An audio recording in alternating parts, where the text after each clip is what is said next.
Record. Okay. So again, welcome to session 2. And for today, we will be focusing on some key aspects of the scientific method. But I guess one thing that I would like to remind everybody when it comes to doing experimental design is that good scientific experiments are designed to distinguish among alternative hypotheses. So it's actually difficult to do an experiment if you you you're not trying to figure out an explanation and you don't have a possible explanation in your head already. Okay. Anyway, given the first set of lectures, I think lecture 1 was done in 2 parts. One of the interesting stories there is the ghost of the Brother Alfred Shields Marine Station. So given that example that Sir Al was able to present in that video, I'll call on a maximum of 3 people for this question. And again, this is your opportunity to earn ano bang tawag dito? To earn class participation points, while at the same time um, trying to test your understanding of the lesson that we have. By the way, if nobody answers a question, I will not discuss the answer to it, ha? So anyway, kasi baka hindi naman kayo prepared at umaasa na lang kayo sa sagot ko. But anyway, yeah. So based on your viewing of the first set of lectures, how does the Ghost of Maria illustrate the key steps of the scientific method? Anyone?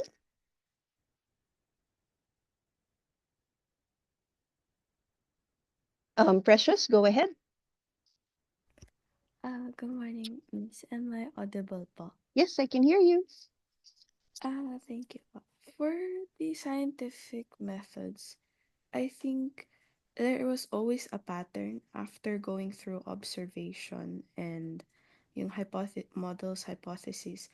I realized that every time after we go back to the answers like rejecting HO or retaining HO, we always still go back to the first step, which is observation, which shows the patterns in space and time. So I see that it's just a loop or a cycle throughout a logical components of the when they were going through the ghost of Margarita's yung Mhm. story po.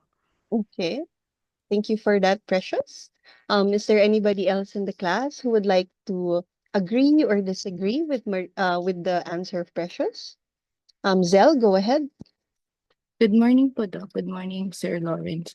Yung napansin ko po through the Ghost of Maria is that the scientific inquiry always starts po sa observation. So I agree po dun sa sinabi ni Precious that it is ultimately one cycle, as with a lot of science, which is the cycle of proving, disproving between the null and the alternative hypothesis po.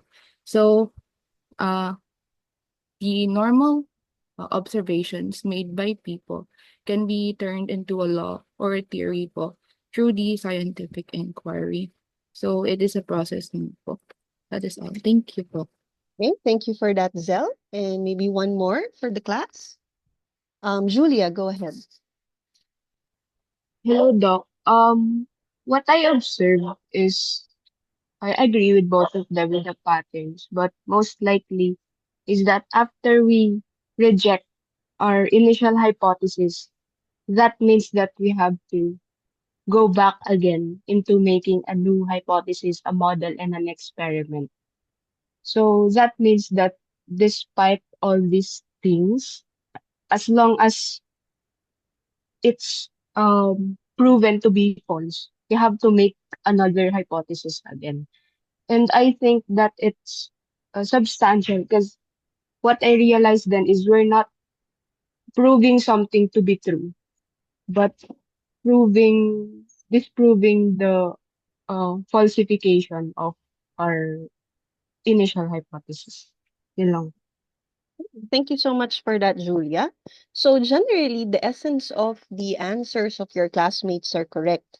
So if we recall the story from the pre-recorded lecture, the story begins with repeated observations, the ghost floating somewhere at the marine station. And then this is followed by forming a hypothesis. Let's say the possible hypothesis here is that the ghost is lighter than air, or as an alternative, the ghost is not lighter than air. Now, from here, you can create an experiment to test both, if that is possible. And the outcome actually depends on whether the evidence falsifies the hypothesis or the null hypothesis. Okay, so good job, everybody. And again, if anybody has a question, please don't hesitate to raise your hand or interrupt the discussion, because we welcome that. Okay, so thank you. Now, as a follow-up, I guess, to that first question, um, since after creating a hypothesis, the next step is to create an experiment. Can somebody describe a valid ghost sampling experiment? How what kinds of methods, you can be very specific or general, what design in the methods would you do to make sure that the both the alternative and the null would have equal weight when it comes to the process of disproving? So I'm not really yes, go ahead, Miggy. Hello po. Good morning po, Doc. Good morning. I think a valid and credible experimental design that would make ghost sampling you know effective for this experiment is something that, as mentioned as well in the recording, was something that will apply some laws of physics or some concepts of physics. Uh, so perhaps with the experimental setup, it can apply some tools and materials related to physics. Maybe consult with physicists in order to connect this the hypotheses that the ghost is lighter than air or the ghost is not lighter than air. So basically, I think it can be an interdisciplinary kind of experimental design in which the concept itself, which doesn't may not look as scientific as it is on the surface, more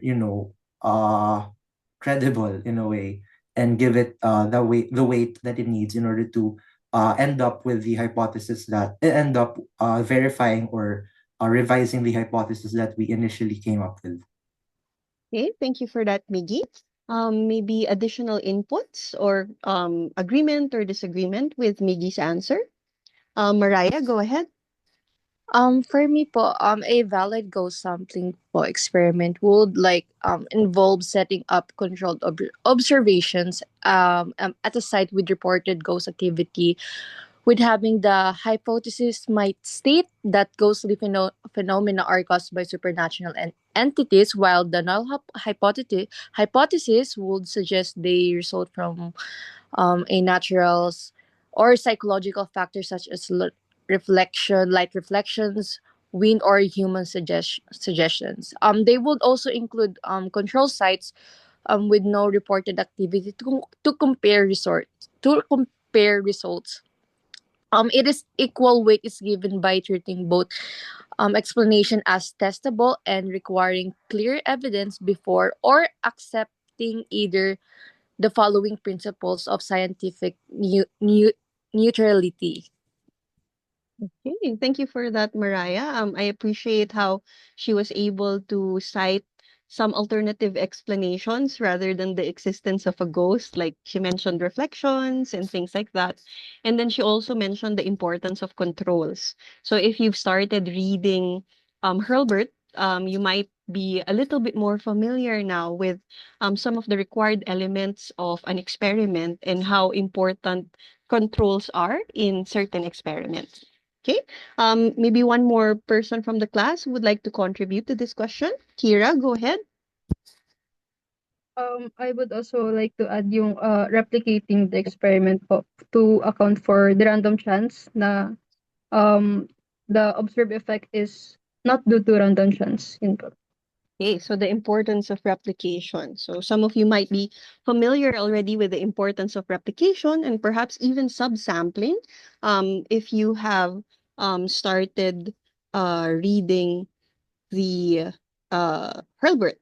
So okay, so we've gone through three answers for now. So again, because of limitations in time and also to make sure that there's a fair chance for people to recite, we'll limit the number of reciters to three per question. But if you have like a separate question for me, don't hesitate to raise your hand. So if may tatlo nang sumagot, we leave that question na. Pero if you have a follow-up question regarding that question, or maybe a question that's related to it, don't hesitate to raise your hand. Okay? But anyway, um, I appreciate the inputs of your classmates regarding um our ghost sampling experiment. So but before we start talking about replicates and subsampling, controls, and so on, I guess I would like to highlight the fact first that a valid experiment in this case would require um, the use of a method that is considered valid or relevant by the scientific community. So it could involve a device that attempts to capture or detect the physical presence of the ghost whenever she appears. So it could be a modified air sampler, a radioactive sensor, or whatever physics principles, as Miggy has mentioned earlier, that we could attribute to the presence or absence of supernatural entity. Now, if our hypothesis is related to the ghost floating or not floating, if the ghost is indeed floating, the experiment could aim to test whether the air in her path has properties like ano ba, density o kaya temperature that suggests the presence of a lighter than air entity. But to give equal weight to both hypotheses, the test must be blinded and replicated. So when we say blinded, it prevents us from being biased towards a particular one. Like, hindi tayo for or against a specific hypothesis. So there has to be clear criteria for both presence and absence. Hindi yung presence lang yung minimeasure natin. And this criteria should not be based on subjective impressions. And dun papasok yung importance ng controls. Kasi controls would include areas na wala talagang sightings ng ghost para meron tayong tinatawag na background measurements. But of course, I would like to reiterate to everybody, if it's not that obvious yet. I mean, I find ghost hunting exciting. Personally, I have had many unexplained experiences at the marine station myself. Kwentuhan na lang siguro tayo pag nasa Laguna na tayo or nasa marine station tayo. But yeah, ghost hunting is generally considered a pseudoscience because it lacks, I guess, yeah, it really lacks the fundamental elements of the scientific method. Um, Most claims about ghosts are typically based on anecdotal evidence, subjective personal experiences, and usually the events are unrepeated. And ghost hunters, as we see them on TV, often fail to formulate falsifiable hypotheses. They do not use controlled experiments, and they very, very rarely subject their findings to peer review or rigorous scrutiny. Now, a lot of the tools then that they're using right now, kasi ngayon parang mukhang scientific na, di ba? Kasi ang daming gadgets if you watch a lot of those ghost hunting shows, as I do. Gumagamit na sila ng EMF detectors, yung mga tinatawag na spirit boxes, and so on. So these tools are employed without validated mechanisms that link them to, a verified presence of supernatural entity. I mean, paano ba tayo magagawa ng control na multo? Like, huhuli tayo ng multo? Tapos, oh, may multo. So, ganyan. Ang hirap nun. And that's why the process of ghost hunting is more speculative rather than scientific. And anyway, sige, moving forward away from ghosts. Okay. So going back to the pre-recorded videos, how does the requirement for a null hypothesis shape how we design an ecological experiment? Like, bakit importante na dalawa yung hypothesis natin? Bakit hindi isa lang? Bakit laging may ka-partner siya dapat? Okay, anyone would like to answer? Again, why do we have to create our hypotheses in pairs? So why do we have to have a null and an alternate? Why can't it be just one?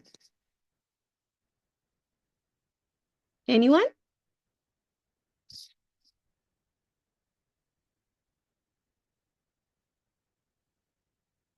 Hala, Sir Lawrence, walang gustong sumagot. Okay, Precious, go ahead. Hello po, Doc. Though I'm not too sure if my answer is correct. Um, I think there was a part where he was talking about the swan, na yung it's important to have two hypotheses so that we can also create um more questions. Like once we have the result, I think I'm not too Okay. sure with that. Okay, thank you for that, Precious. Owen, go ahead.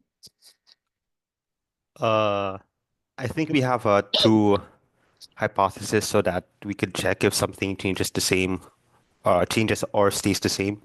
So I think the null hypothesis states that nothing changes, and the alternative says something changes. Okay. So basically they're opposites of each other to check if one kind of change is possible over the other. Okay, thank you for that, Owen. Maybe one more from the class.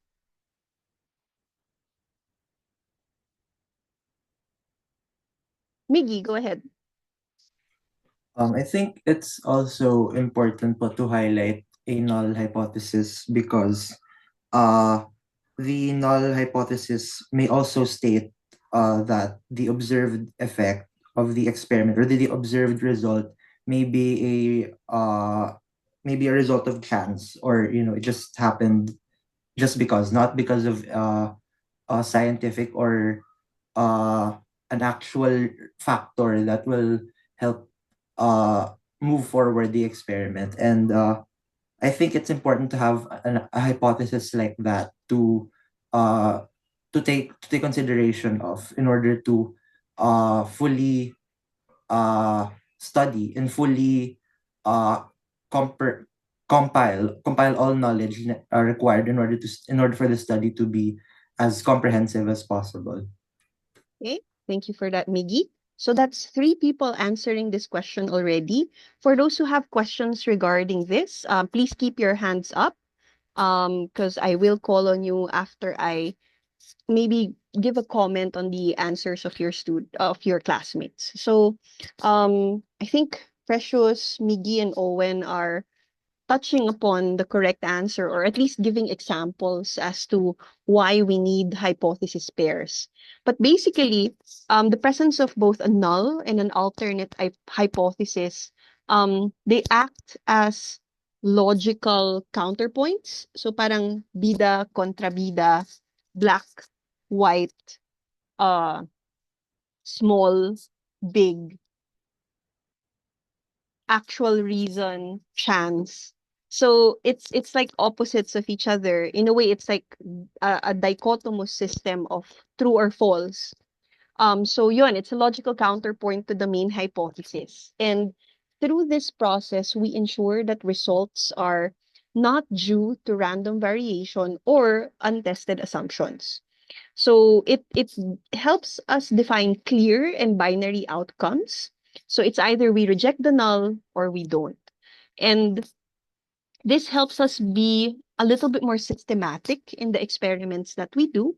But this also gives us a limitation in the sense that most experiments, if you break them down to their elements, we're actually just testing one possible explanation at a time.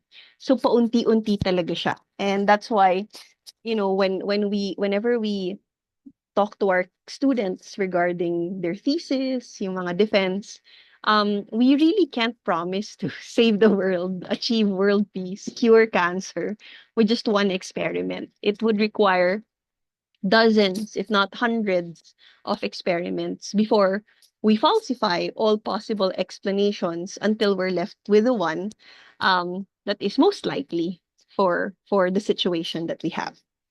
So let's try and practice creating null and alternate hypotheses. So here's a situation that might be easy for you to create a hypothesis for. So let's say you went to Brahms and we went to the mangrove area in Cairena. And while swimming in that area, you notice that there's more fish near the mangroves than in the portions of the ocean that's away from the mangroves. So, can you try and formulate a hypothesis pair, a hypothesis and its partner, and describe just, a general description that could test both? So I'll give you a little bit of time, but once somebody has a hand up, I would appreciate and listen to the hypothesis pair that they've created and their general description of the experiment. So again, while swimming at the beach, you notice that there's more fish near mangroves and less fish away from the mangroves. So try to formulate a hypothesis and its partner and maybe describe an experiment that could test both. Okay, Clarice, go ahead. Hello, good morning po, Doc. So for the null hypothesis, it could be something like there is no significant difference in the fish population near mangroves. And then the alternative hypothesis is that there is a significant difference in the fish population kapag malapit po sa mangroves. And an experiment that could test both is parang to design a method kung saan makakapag-collect ng data. Parang, for example po, in 1 week, i-measure how many yung fish population in that area. Then that data can be compared para malaman po if meron ba talagang significant difference in the fish population kapag sa mangrove area or kapag wala po sa mangrove area. Okay, thank you so much for that, Clarice. I think Clarice was able to give us a good example of a statistical hypothesis. So in the lab, soon, I think when you're preparing for the next exercise, you'll be talking about different kinds of hypotheses. But yeah, thank you for that, Clarice. Anybody else would like to suggest or present their own hypothesis?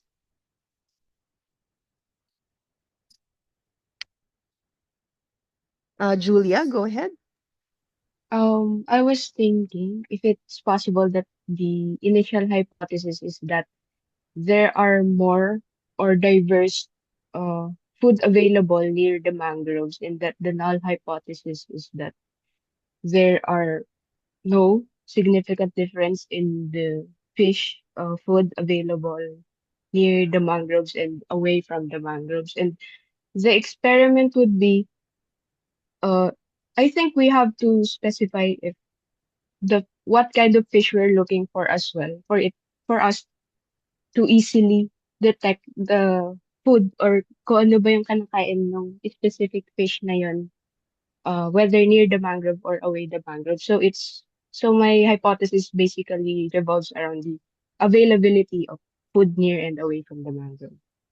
Okay, thank you so much for that, Julia. So Julia mentioned an important factor of setting your scope and limitations. So in this case, there might be a need to limit the scope to a particular species of fish para mas focused yung pagbibilang natin ng isda. And then she is connecting the presence or absence of the fish to a possible presence or absence of food near mangrove areas. Okay, maybe one more. Trixie, go ahead. We could also test din po yung water quality ng mangroves. So for that, yung null hypothesis po natin is that there is no significant difference in the water quality between areas near mangroves And then the alternative hypothesis would be that there is a significant difference between the water quality. So for the experiment, we could test the water quality, um, its pH or its turbidity po.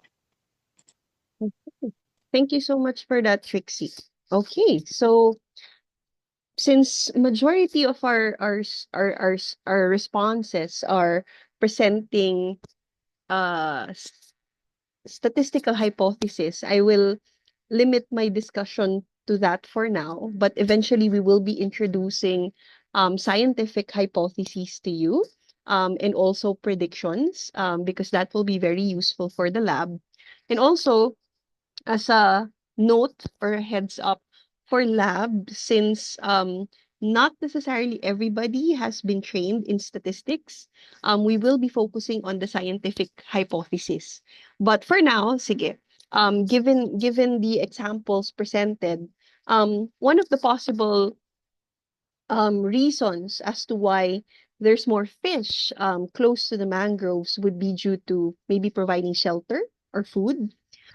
So if your primary hypothesis is that mangroves increase fish population due to shelter or food, then your null hypothesis would be that the mangroves have no effect on fish populations. So with effect and then explanation, and then the null is that it has no effect. Now, to make sure that both hypotheses are given equal weight, you have to make sure that you select multiple sites, multiple mangrove and non-mangrove sites, and each site would represent your replicate. So in this case, in the illustration that we have, this is the legend, by the way, we selected 3 mangrove sites and 3 non-mangrove sites. And they would have similar size and similar environmental conditions, because the size and the environmental conditions can prove to be confounding factors or factors that would interfere with your interpretation related to your hypothesis.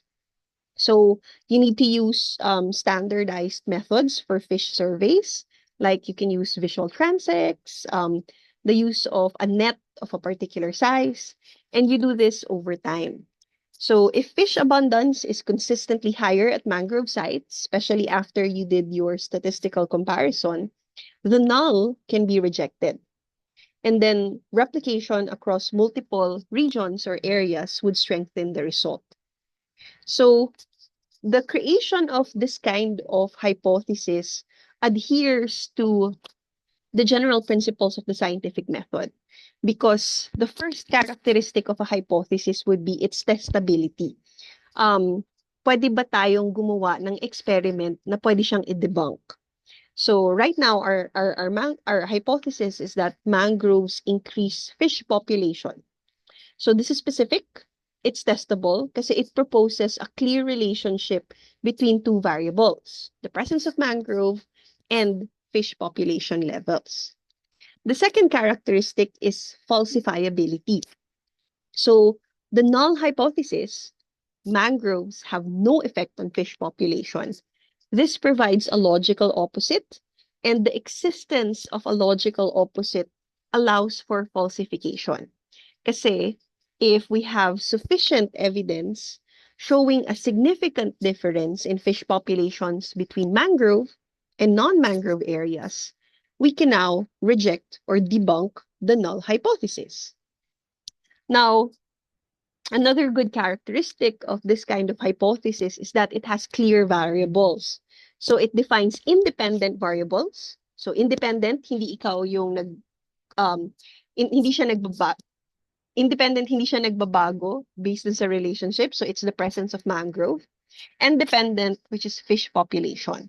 So variables, dependent and independent, have to be present in your experiment. And both of these can be quantitatively measured.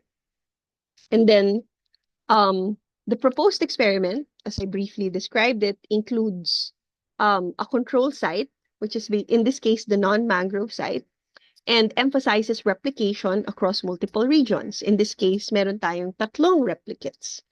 So this allows researchers to rule out confounding factors and ensure that the results are generalizable and also statistically reliable. Most statistical tests would always require 3 replicates kasi. And yun nga, it ties directly to the ecological principles that we're interested in, particularly in examining yung structure ng habitat and yung effect niya sa species abundance. So that's where we derive the scientific meaning from the experiment. Okay. So we've already mentioned several key factors of an experiment here: replication, control. Pero mag-focus muna tayo sa replication. So, why is replication important? Bakit hindi pwedeng walang replicates? The answer is in the pre-recorded lecture and also in Hurlburt. So this is very important. As a scientist, why is replication important? Okay, anyone? Clarice, go ahead.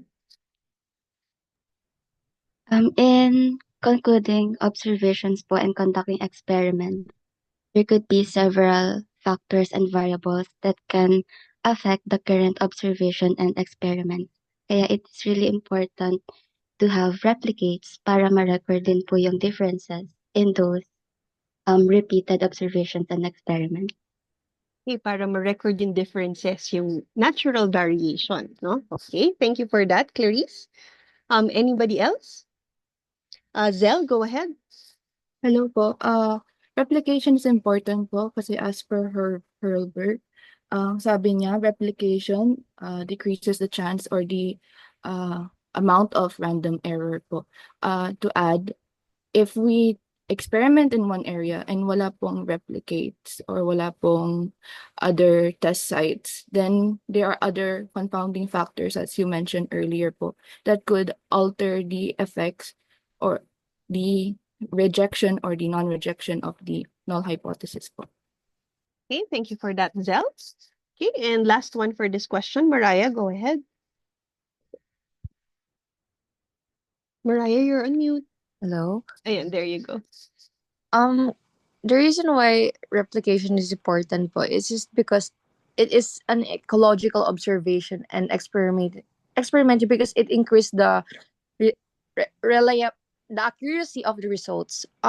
In ecology po kasi, natural systems are complex and influenced by many variables like time of the day and species interaction. By repeating observation or experiments across multiple locations, can confirm that their findings are not due to the chance or isolated events. Replication also helps po to identify patterns and strengthens the validity of conclusions, making them more generalizable to other environments. Without replication po, sa ecology, it could lead to misleading or biased interpretations that doesn't reflect true broader ecological truths. Okay, thank you for that, Mariah, and thank you for everybody who recited. So I guess to sum up the answers of your classmates, the most important aspect of replication is that it confirms that the observation that you were able to make isn't just a one-time thing. Hindi siya like, ay, sinuwerte ka lang. So, ngayon lang yan, hindi na siya mauulit. So, for example, dun sa pre-recorded lecture natin, the ghost was observed by multiple independent witnesses. And the fact that multiple people were able to see the ghost, it strengthens the case for further inquiry. But beyond just your initial observation,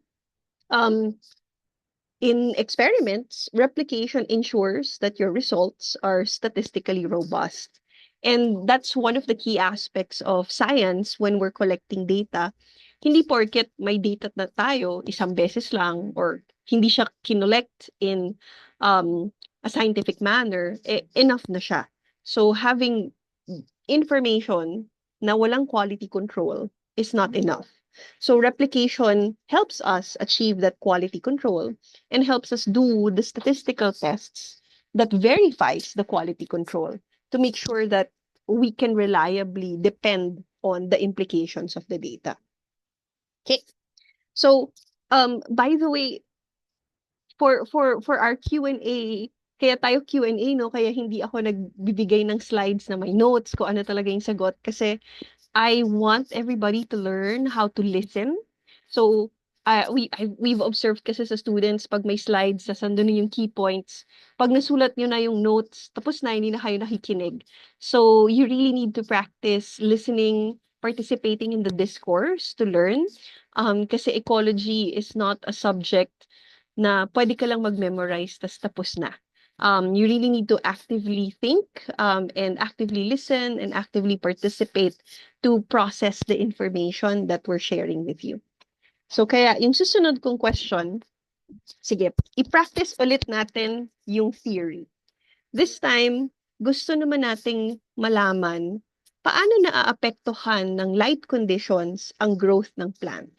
So let's say design a simple field experiment where you want to test plant growth under different light conditions. How many replicates would you include and why? Okay, so I'll give you a little bit time to think, but if someone is ready, don't hesitate to raise your hand.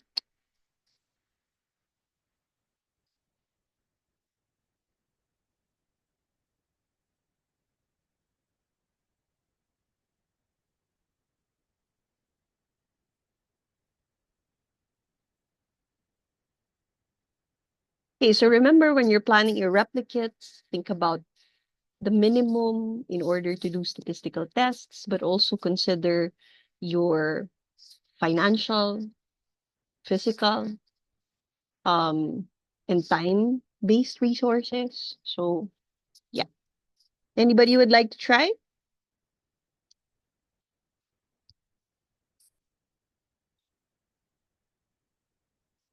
Carlo, go ahead. For this, let's say the plant growth under different light conditions, maybe at minimum for me, I think I would do four to five. Maybe the first 3 or 4 would be the plant under one where the light source would be directly above it. One is to the left of it, and one is to the right of it. And then the fourth one would be maybe like a control where the plant would receive no lights. Okay. Thank you for that, Carlos. I think Carlo was able to describe different treatments. So treatments would be the conditions where you will expose the plants to. So treatments is another variable of an experiment. But what about the number of replicates? Like how many plants should be in an area with light? How many plants should be in an area without light? How many plants would be in a shaded area? Anybody would like to pitch in?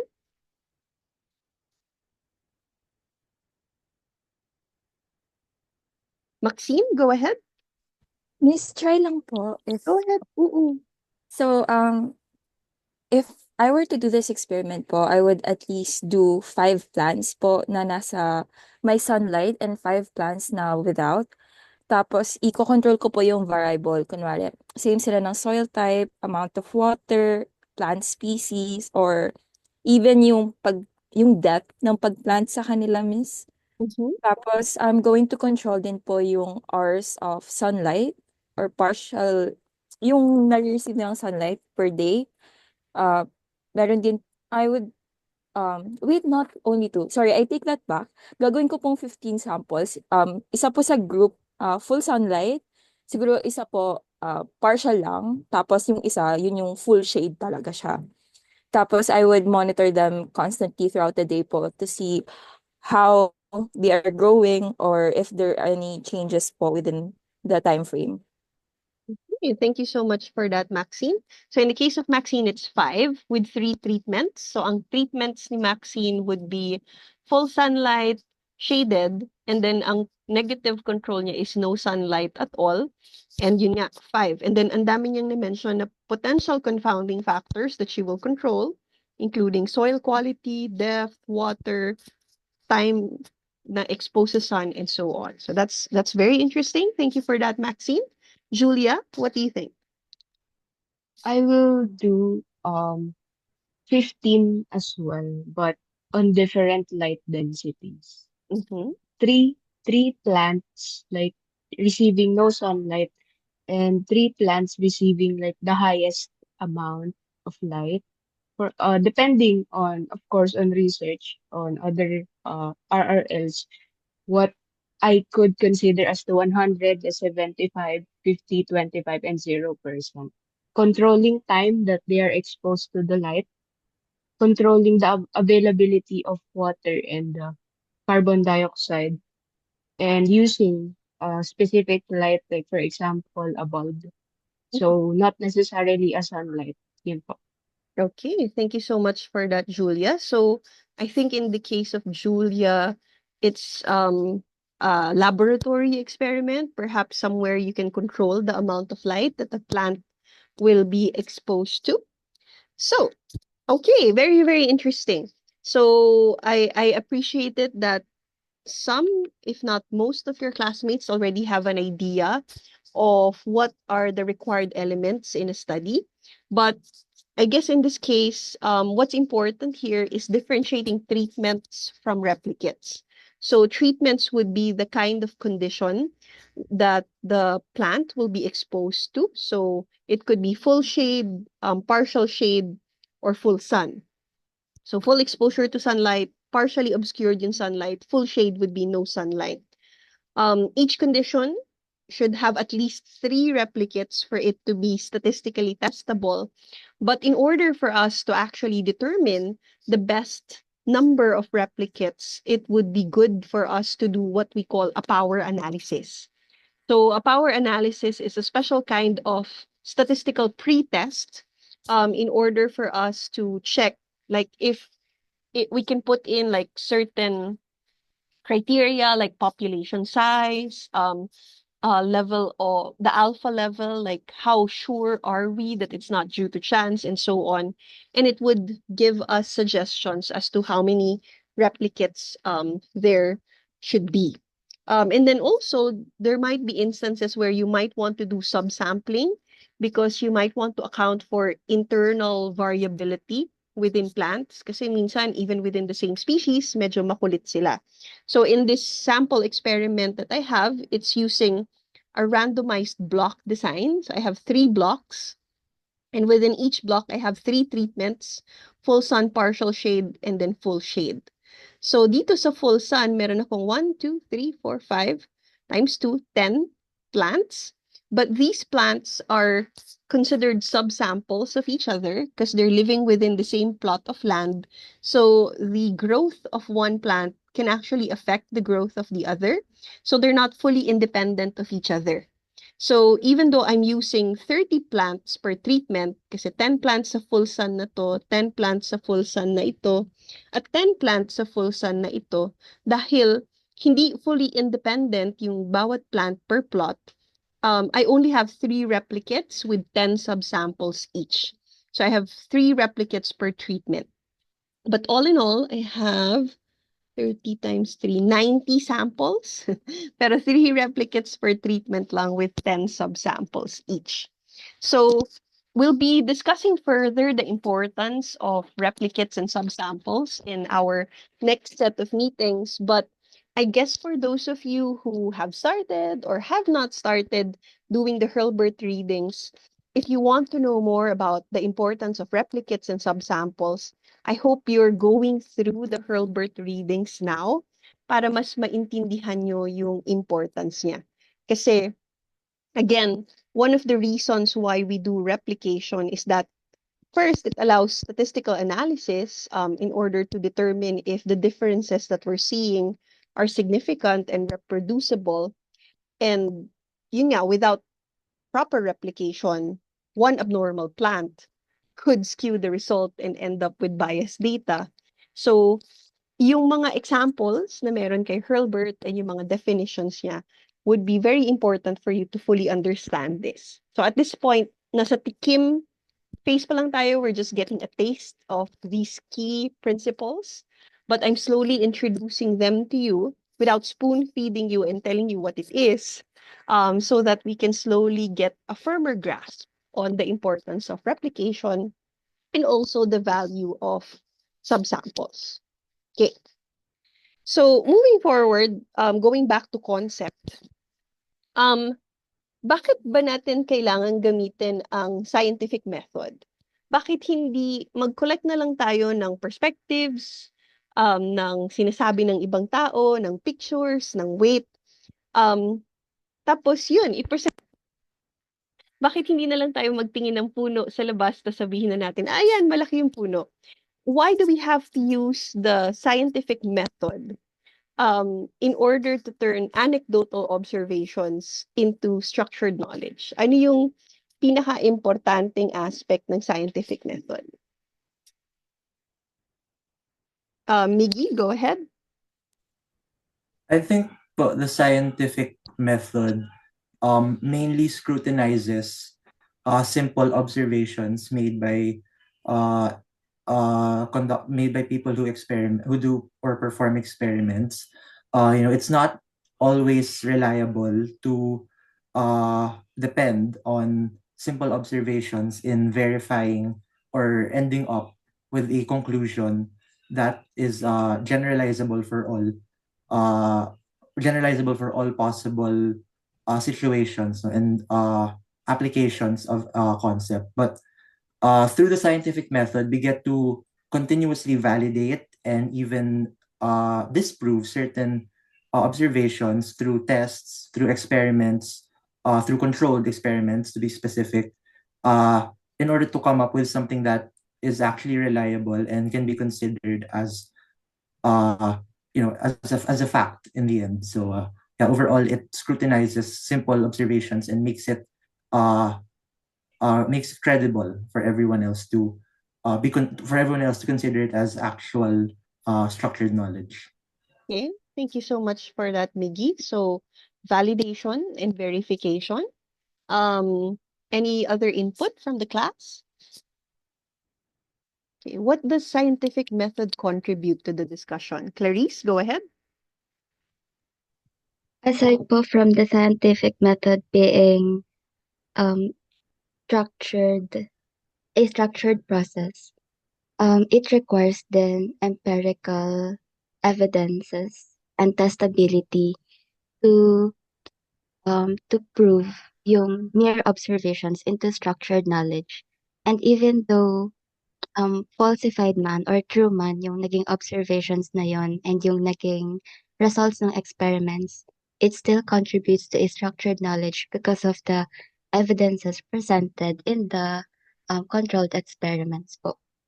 Okay, it systematizes the process of gathering evidence. Okay, one more from the class. Paano na-elevate ng scientific method ang observations or chismis into structured knowledge? China? Am I pronouncing it right? It's Sheena po, Doc. China. Okay, go ahead, China. One thing po that comes into my mind po when it comes to scientific method, for me po, I think it very much reduces bias and simple observations po kasi it can be really prone to bias, especially when we for example, when we make conclusions, sometimes we are not aware na mali na pala in other perspectives. So for me po, scientific method can help reduce unwanted bias po in an experiment. Okay, thank you so much for that. So reducing bias.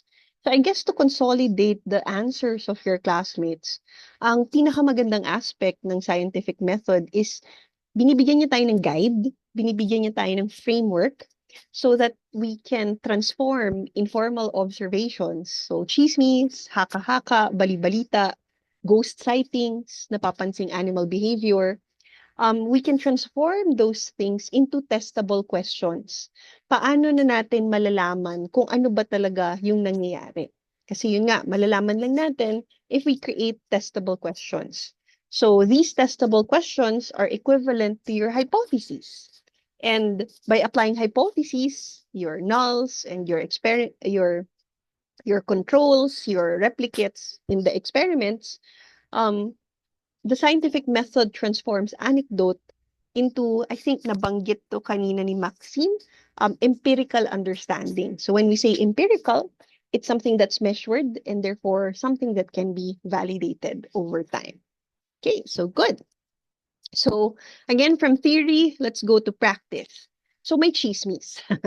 Ang sabi ng chismis is that nagdi-disappear daw yung mga frogs malapit dun sa rice field. Ano kaya yung pwedeng scientific explanation dito? And how can we use the scientific method to investigate this? So again, nagchismis yung isang estudyante na napapansin daw niya nawawala or nagdi-disappear yung frogs malapit dun sa rice field ng kapitbahay nila. What could be a scientific explanation for this? And how would you use the scientific method to test this? Okay, I'll give you some time to think. But again, if someone's ready, don't hesitate. Oh, okay, someone's ready. Go ahead, Maxine. So, Miss, yung scientific explanation po here na possible reason, I feel like there could be pesticides or herbicides near the rice fields, which may be toxic sa frogs. Sorry po sa sounds. Andyan po yung, yung campaign bus. Anyway. Okay. It could also be caused po by pollution or changes in the water availability or habitat loss. So as for the scientific method po, we can first observe muna if there are less frogs in that rice field po, and then we can question if why frogs are disappearing in this specific rice field. Tapos we can experiment po if multiple rice fields have been having the same observation. We can count the frog population in that area.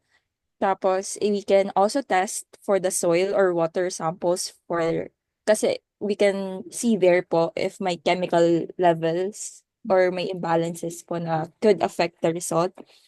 Tapos, we can also check for the observation ng behavior and signs of illnesses or death of the frogs. We can record all of that po in numbers. Tapos, analyze whether frog population and chemical exposure levels have actually been influenced by that problem po. Hmm? And then draw a conclusion from there. Okay. Thank you so much for that, Maxine. So, ang daming na-mention ni Maxine na pwedeng explanations. And she went through different possible parameters that we can measure. So, for the others, pwede namang isang explanation lang yung ibigay niya, no? You don't have to go through all of that. But maybe for those who would like to recite again, maybe you can give more in-depth description of the experiments that you will perform. So anyone?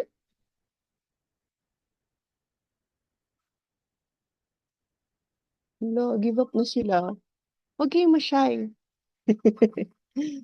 Kira, go ahead.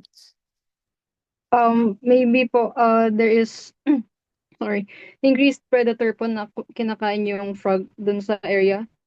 So, scientific method, pwede pong i-check yung area for population of possible predators ng frogs, like baka ahas for birds, and then yung population din po ng frogs. Okay, interesting. Baka may presence ng predators. That's good. Maybe one more possible experiment that you can do. Zell, go ahead. Hello po. Possible scientific explanation for the frogs disappearing near the rice field po could be because of introduction of disease that concerns frogs po in that specific rice field ng student. So what we can do po to investigate this is to sample different rice fields and test for the disease or probable disease that would cause the decrease of the frog population po. Hey, thank you so much for that, Zell. So far, ang daming nabanggit, pesticide, herbicide, predator, disease, loss of habitat, etc. I know that can be overwhelming. So in the process of doing the scientific method, hindi po natin sila lalahatin in one go. So we try to look for one possible explanation at a time. Minsan, pwedeng mag-multifactorial. Pero in this case, ang isip ko baka pwedeng pesticide muna kasi ano ba yung pinaka often na ginagawa ng farmers para mabawasan yung losses nila sa field, yung paggamit ng pesticide. So in this case, a possible hypothesis could be pesticide use in the rice field is killing or driving away the frogs, while the null hypothesis would be pesticides have no effect on frog populations. So if that's my hypothesis pair, I can compare frog populations in health in several rice fields. So each rice field would be my replicate as long as the rice fields are not interconnected, so they're independent of each other. And ideally, each rice field would have different levels of pesticide use. And then I need to also have rice fields that are pesticide free. Kasi yung rice fields, again, multiple, would rice fields ko na pesticide free, sila yung magiging control area ko. So of course, I also have to consider the water and soil in the area. Make sure na similar yung water quality, similar yung soil quality. Ang magkakaiba lang is yung presence ng pesticide and its absence. Now, if frog decline correlates or connects with pesticide levels, if I see significant differences, then I can reject my null hypothesis. But of course, this will not be completely conclusive kasi nga ang dami pang ibang possible explanations. So we still have to do additional tests to isolate specific chemicals for more targeted experiments. So hindi pa siya happily ever after. Pwede pang may mga magbagong kailangan. And yun yung thing with experiments, even though may infinite possibilities tayo ng pwedeng mangyari, we have to design a hypothesis set and an experiment in such that meron siyang ending. So, connected ito dun sa susunod kong question is that why can't science prove a hypothesis na all swans are white? So this one is directly connected to the recorded lecture, and I think a lot of you remember this. So why can't science prove a hypothesis like all swans are white? Clarice, go ahead.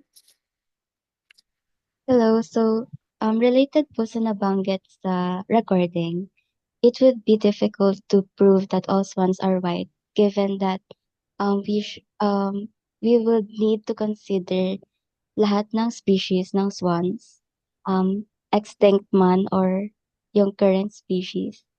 And aside doon, meron pang other species ng swans na hindi naman talaga white. So, hindi provable po yung hypothesis na all swans are white. Okay, thank you for that, Clarice. Kira, go ahead. I would also like to add on Clarice's answer po na we also have to account for future swans na mabubuhay. So, hindi po siya, we can't test the hypothesis at present time because we also have to account for future swans that will be born. Okay, thank you for that, Kira. Maybe one more from the class? Okay, bakit hindi natin kayang i-prove yung hypothesis na all swans are white? Maxine, go ahead. Hi, Miss. So, when saying po kasi na all swans are white, parang it's based on universal certainty na, which is impossible to guarantee through observation alone. As mentioned by my classmates earlier, we don't know if if white ba ang swans from prehistoric time or in the future. So, we can never be sure that a non-white swan doesn't exist somewhere po. Also, science works by falsifying hypotheses, not proving them absolutely po. Yun lang. Okay, thank you so much for that, Maxine. So yun yung unang-una ko sanang nahuli nyo, nabanggit ni Maxine. We do not prove hypotheses. We disprove them. Okay? So that's the first point. But apart from that, I think your classmates were able to mention this.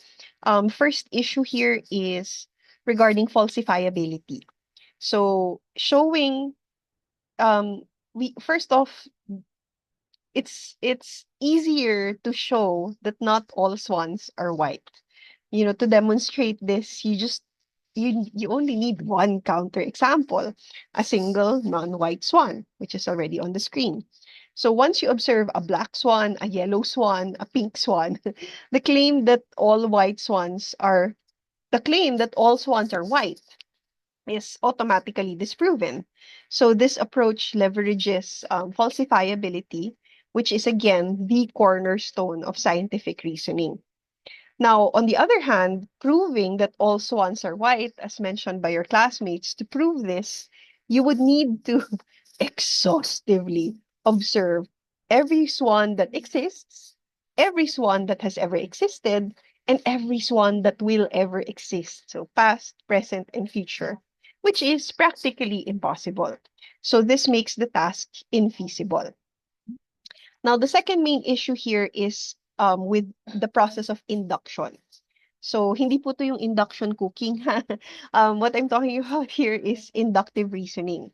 So, an example of inductive reasoning is, pag pumupunta naman ako sa lake, lagi ko nakikita white swans. Therefore, lahat ng swans puti. So, yung limitations ng, ito lang nakikita ko di ito lang talaga. So, this relies on limited observations to make universal claims.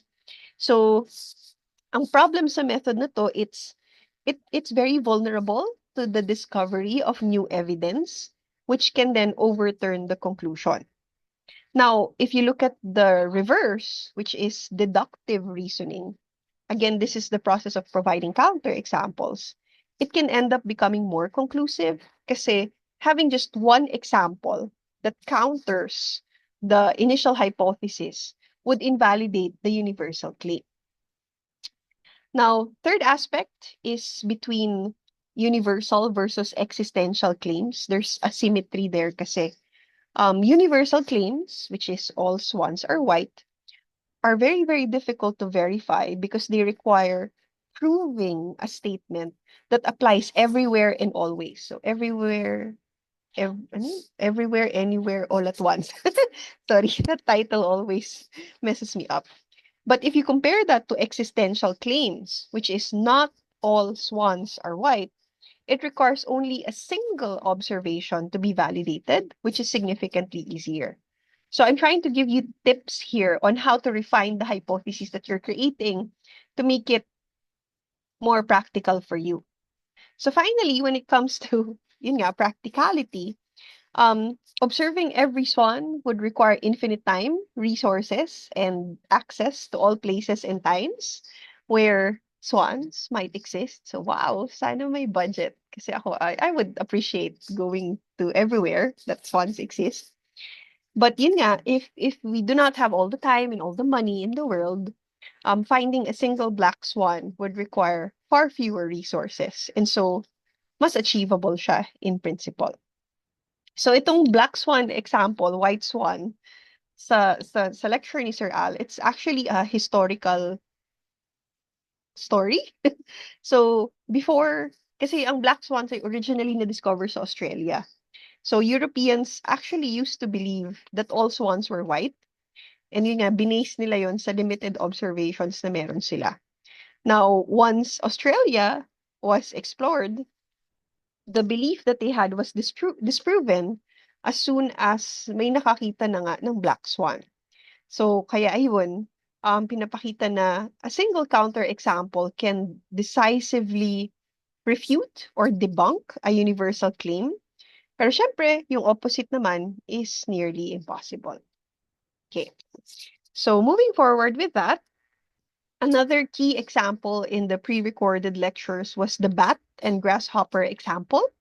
So, why should we have to measure both the prey caught and the prey available to make good conclusions in this example? Again, dun sa isa sa mga pre-recorded lectures, nabanggit yung bat and yung pagkain niya ng grasshopper. Bakit kailangang ma-measure natin yung prey na nakakapture ng bat at yung prey na available dun sa cave? Okay, anyone would like to answer? Hala, yung swan lang yung natatandaan nila. Important din si bat, tsaka si grasshopper.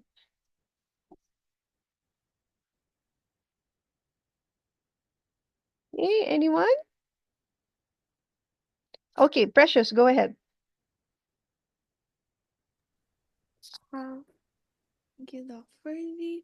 I think to answer the question po, the it relates to the next few slides of the recording. Yung parang how the limitations of experimental manipulation works. I would say there was this one sentence that really stuck in mind, like biological systems all affect the abundance of the moose. Very layo pa pa yun, like after. Pero because we need to understand what are the internal or external factors, like the prey, that could affect the bats itself. So yung sa observation no, sa recording, it's bats rarely catch and consume small grasshopper. And yung working hypothesis niya is bats prefer large grasshopper. So understanding its external factors could give or provide a better null hypothesis or a hypothesis that they just eat randomly with the respective size. So ayun, it supports the main important question Okay. in inquiry. Yeah. Okay. So, kailangan maintindihan mo yung systems or yung characteristics ng ecosystem around the organism bago ka makapag-conclude. Okay? Thank you for that, Precious. Any other additions or answers of support or disagreement? Zell, go ahead. Hello po. As mentioned by Precious, yung working hypothesis or what the scientists wanted to test for was that bats prefer large grasshoppers. So it's important to measure both the prey caught and the prey available po. Because if we did not measure the prey available and the bats kept on catching the large grasshoppers, we might jump into conclusion po that they prefer large grasshoppers when in reality, yun lang yung size ng mga grasshoppers sa population. So with that po, the new observation was that the grasshoppers were mostly large kasi they were the ones available in the ecosystem. Po. Okay, thank you for that, Zell. Anybody else would like to put in their thoughts when it comes to this question about the bat and the grasshopper? Okay, Julia, go ahead. I think it's important din po na we account for the proportion. Kasi if we just claim that the bats eat large grasshoppers, baka it exists only in one place kasi yun yung available, but when exposed to different sizes of grasshoppers, they don't really care. So I think it's important that we count both para when we take it account into proportion, nagiging nagmamatter siya, or kumbaga it can represent that all bats eat large grasshoppers. Okay. Okay, thank you so much for that, Julia. So, siguro nga para mapagsama-sama natin yung sagot ng mga classmates nyo, when it comes to this example, it's a reminder that when we're designing our experiments, we have to avoid bias and limit the possibility na misinterpret natin yung data. So, in the bat and grasshopper example, ang goal natin kasi is to check kung yung bats ba ay may preference sa size ng grasshopper na kakainin nila. Gusto ba nila yung large o gusto ba nila yung small? Kung ang tinitingnan lang natin or ang mini-measure lang natin is kung ano yung kinakain ng bats, so the size of the prey that they catch, pwede tayong magkaroon ng bias kasi pwede nating i-conclude na ang gusto lang ng bats ay yung malalaking grasshopper. Pero biased kasi siya kasi hindi natin tinitignan yung availability ng prey. So ano ba ang difference ng availability sa preference? So kung dun sa environment, maraming large grasshoppers, yung bats, baka hinuhuli lang sila kasi sila yung marami and therefore sila yung madaling hulihin. Hindi dahil type nila yung malaking grasshoppers. Now, conversely, if mas maraming small grasshoppers, yung bats, pwedeng sila nga yung huhulihin kasi sila yung mas marami.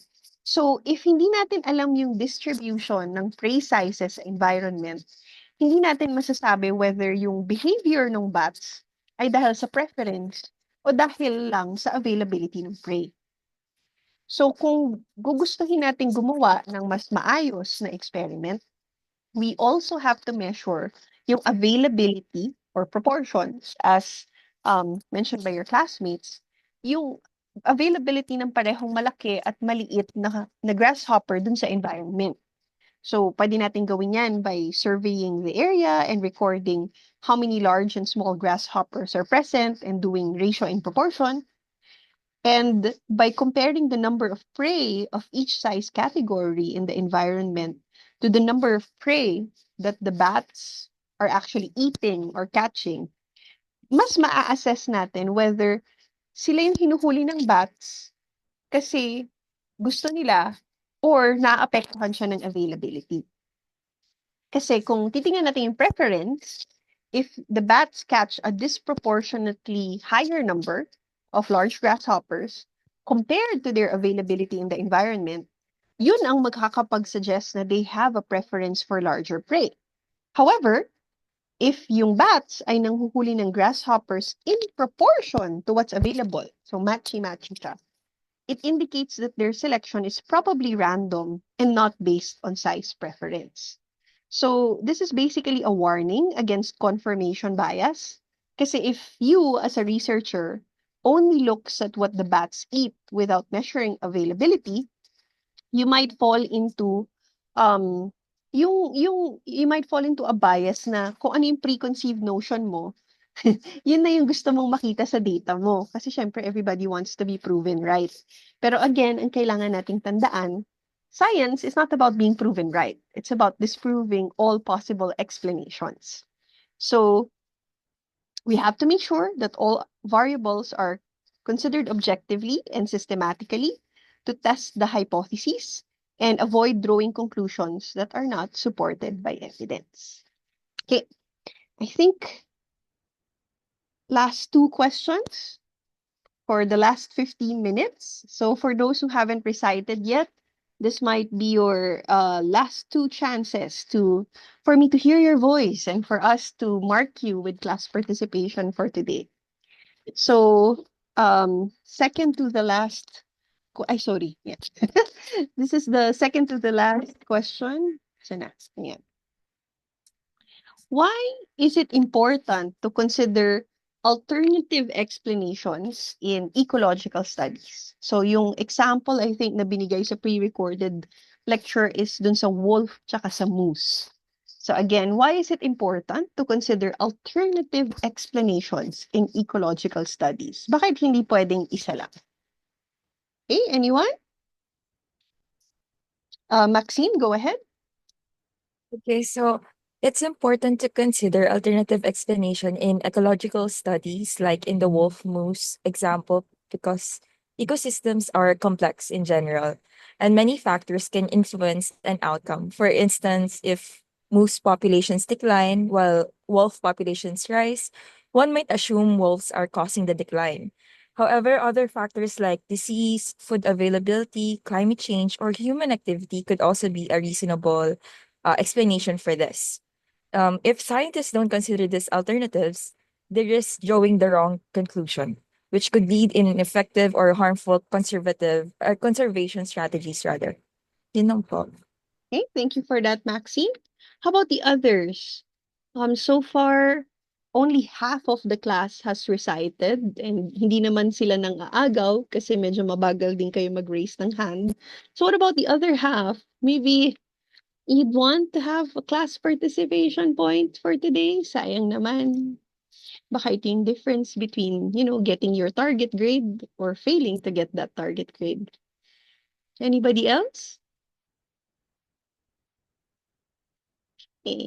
Wala talaga? Tutulog na siguro sila, Sir Lawrence. Or baka stressed sila dun sa assessment mo for later. Miggy, go ahead. I think when dealing with ecology, wherein you deal with a vast ecosystem or a vast field of study to understand, it's important to cover all bases talaga and make sure that the knowledge that you collect and eventually analyze is somewhat comprehensive in order to conclude something that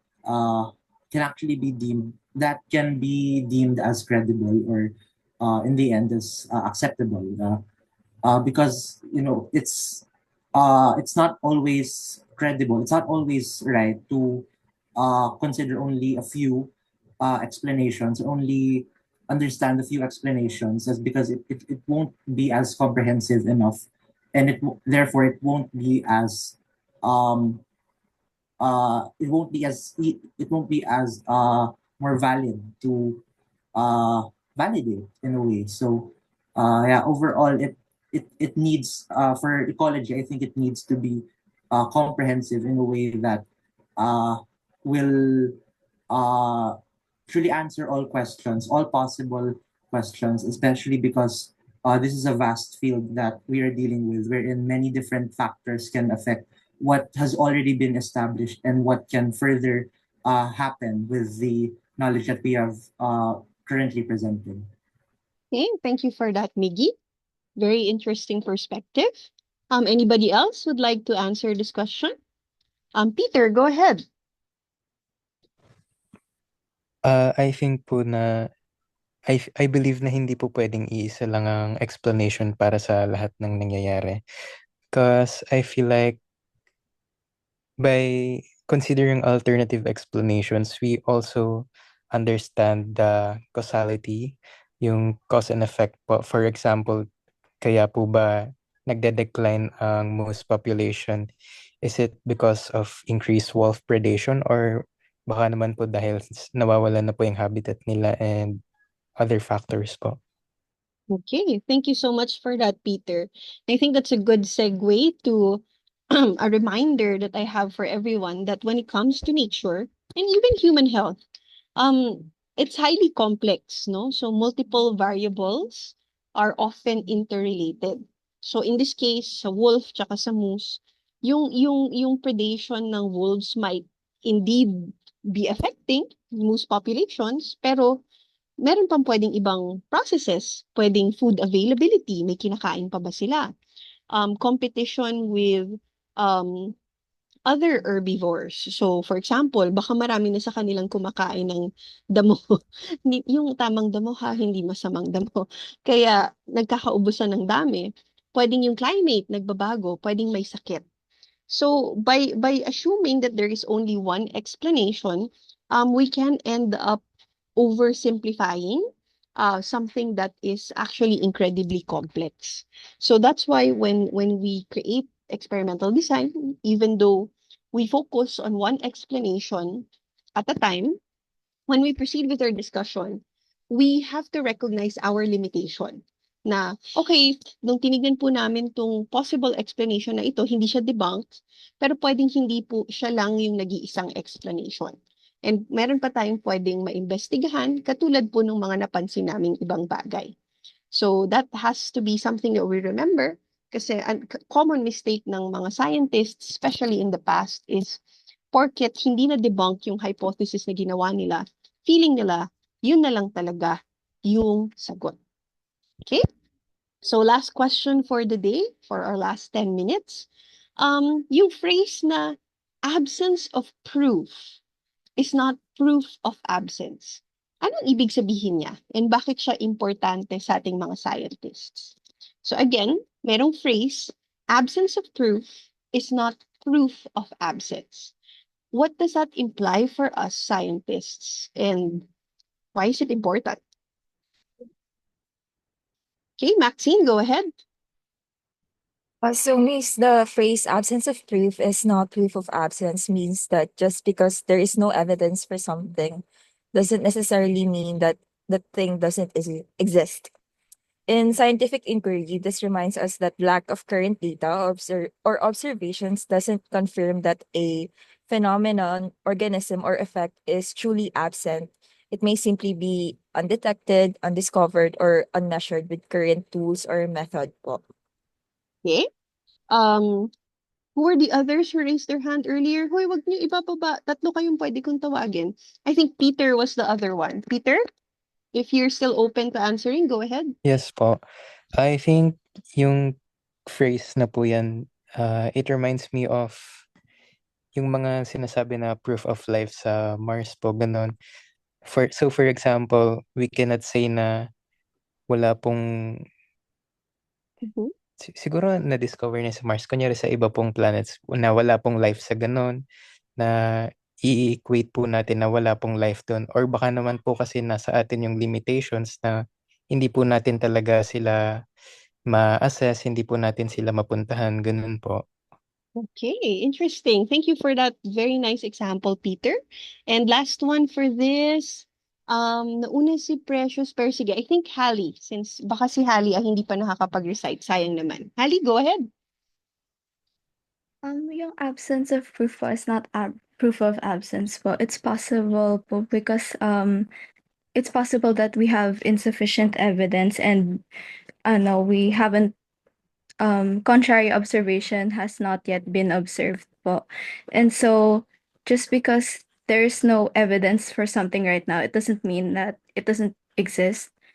It might be because we don't have the right tools, or the sample is not enough, or that we haven't looked into the right place po in order to observe the contrary observations. So a lack of proof doesn't automatically mean na something doesn't exist. Parang ganun po. It just means that we haven't really found a supporting evidence. Yun lang po. Okay, thank you so much for that, Hallie. So, to reiterate what your three classmates have said very, very eloquently, if I might say so. So yung ibig sabihin ng absence of proof is not proof of absence. Hindi porket wala pa tayong nahahanap na evidence tungkol sa isang bagay, ay ibig sabihin nun hindi na siya nag-exist. So, kunwari si Bigfoot, hindi porket di pa natin siya nakihanap, hindi talaga siya nag-exist. So, in science, we always have to be open-minded. So, open-minded ba kayo? Sana, oo, no? Kasi, scientific conclusions must remain open to changes. Pwedeng magbago lahat yan. Kasi, pwedeng may mga bagong evidence na mag-emerge, especially sa mga complex ecological systems. Pero ano lang ha, warning lang din dyan guys, pag may evidence na hindi niya talaga kayo gusto, baka maghihintay kayo ng forever na naghihintay lang ha, bago lumabas yung evidence. So, alamin nyo rin kung ano yung gusto nyong hanapan ng evidence at hintayan ng evidence. Ha? Anyway, I guess to conclude our session for today, which focused on creating hypotheses and testing them, when we're testing for hypotheses, when we're collecting evidence, and when we're eliminating all possible explanations to a phenomenon, this process helps us narrow down the many possible causes of a phenomenon hanggang ang matitira na lang talaga ay yung tinatawag na probable cause. Kung ano yung pinaka-likely na explanation sa isang bagay. And the scientific method is very, very useful for this kasi ginagamit natin ay data at replication. And therefore, it creates for a more tangible, a more measured mechanism for us in terms of understanding the world. So marami pong paraan para intindihin ang mundo, pero tayo sa STEM, pinipili natin ang mga scientific explanations for the most part kasi ito yung mga bagay na nami-measure, nauulit, at napapakita natin totoo for as many possible situations as possible. Okay, so thank you so much for participating in today's session. Good job to our 13 students who recited. So meron na silang puhunan pagdating sa grades. Again, we're aiming for a 4 this term. Yes. So just some reminders. I believe Sir Lawrence will be making an announcement or has made an announcement. But your online assessment for lab will start at 12. Kumain daw muna kayo ng tanghalian. But make sure that you are at Sir Lawrence Zoom room by 11:50 a.m. And please note that other members of the ECHO PLC might or will be there to assist with the assessment. Now for lecture, I've noticed only 13 have submitted. So don't forget your homework, your class directory. The deadline is on May 9. That's tomorrow. We do accept late submissions, but it's 10% deduction per day. So since it's 5 points, 10% of 5. 10% deduction per day. Mali Yes ang po, math. 0.5 lang. Mali ang math ni Madam. So sa May 10, it's 4.5 over 5. So dito, 4 over 5. 3.5 over 5. 3 over 5.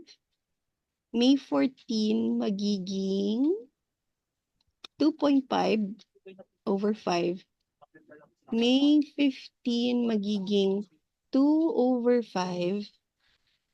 May 16 magiging 1.5 over 5. May 17 magiging 1 over 5. May 18 magiging 0.5 over 5. And then kung May 19 onwards nyo pa siya isasubmit, magiging 0 over 5 na siya. So ayan, mga anak, isubmit nyo na bukas. Sayang naman yung 5 over 5. Huwag nyo nang ipilit yung 0.5 over 5 natin. But that's just to give you an example of how your scores can go down if you do late submission. Pero I guess kung hindi talaga kakayanin, pwede naman talagang malate. May bawas lang talaga. And by the way, for certain homeworks or assignments, hindi po tayo automatic perfect agad yung ibibigay namin, ha? May chine-check pa rin po kami diyang importante. So this is just saying na kung May 12 nyo pa na-submit si class directory, 3.5 na yung maximum score na makukuha nyo. Pero kung may kulang din na information kay class directory, pwede pa siyang mabawasan. So let's aim for a maximum possible score of 5 over 5, and that's by submitting it on May 9. By the way, on Monday, it's May 12, election po. For those who are registered to vote, please vote. Let's have some hope for our country, and we can only have that hope if we know we're all voting as responsibly as possible. Because of this, we will have an asynchronous session on Monday. I will still open my Zoom room at 9:15, but we will not check attendance. Kung free lang kayo, pwede kayong tumambay with us. But if you're not free kasi morning nyo gustong mag-vote, that's perfectly fine. I will make sure to post the recording within the day so that you can view it before our class on Thursday. Now, for those of you who will be hanging out with us at 9:15 on Monday, kasi tapos na kayo bumoto or sa hapon pa kayo boboto, those who would recite or ask questions will still get points for class participation. Sipin nyo na lang, parang bonus siya. And then, please note that in that recorded lecture, I will be announcing a homework that I hope everybody can present on Thursday. So please watch the recording early if you cannot attend the optional tambayan at 9:15 a.m. Okay, so that's it for today. We still have 1 minute left. If Hi, you Doc have any Chona. questions, yes, Sir Lawrence, go ahead. Okay, Doc Chona, yung nakapost kasi sa atin sa announcement is 11:45. Pero Oh, since 11:50 to, let's just follow 11:50. Oh, sorry. Okay lang. Mm-mm. Sige. Okay, Okay. yun lang naman. Thank you. Okay, thank you. Any questions from the class? Okay, if not, good luck with your preparations for lab. See you on Monday for those who would want to. Boto po tayo. Thank you. Bye-bye.